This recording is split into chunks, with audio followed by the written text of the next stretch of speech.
खुलुमबाय। गोजोन फुंबिलिनि गासैबो बड'लेण्ड बुब्लिनि अनसायगिरिफोरखौ बरायग्रोबाय। दिनै 5 फेब्रुआरि बुधबारनि फान्जामुथिखौ फरायथिनो लादों आं उदांस्रि मुसाहारिया। फान्जामुथिनि गिबियाव दं मेष राशि। नखरनि जेंना जेंसिफोरा जोबस्रांगोन। गोसोखौ जोबोरैनो सान्थि मोनगोन। बृष राशि।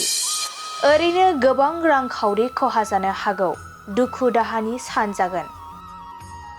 मिथुन राशि। गोजान जायगायाव बेरायहैनो खाबु मोनगोन। रंजा बाजायैनो समखौ बारहोहरनो हागोन। कर्कट राशि। नखराव धोन दौलत बांगोन। फालांगियाव मुलाम्फा गोनां सान जागोन। सिंह राशि।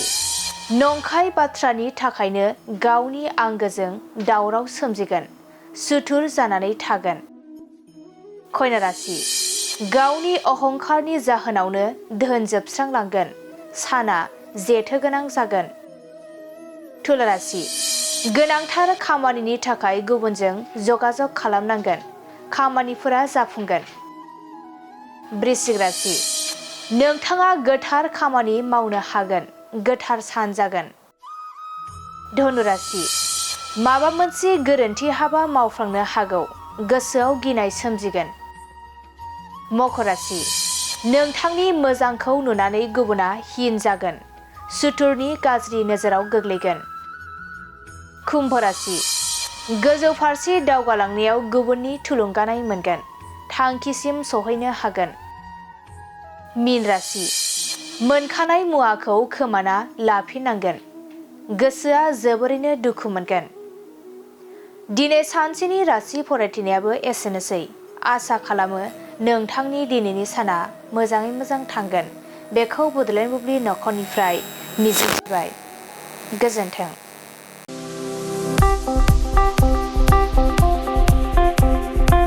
गोजोनथाव खौरां। क'क्राझार सहरनि खोदोमथलायाव थानाय physiotherapy clinic and rehabilitation सेन्टारा struck बेरामजों भुगिनांनाय सुबुंफोरनि थाखाय मोनसे गोजोनथाव खौरां लाना फैदों। स्ट्रक बेराम जानाय सुबुंफोरखौ मोजां फाहामथाय होनो हानायनि सुबिदा होगासिनो दं क'क्राझार सहरनि खोदोमथलायाव थानाय फिजिअथेरापि क्लिनिक एन्ड रिहाबिलिटेसन सेन्टारा।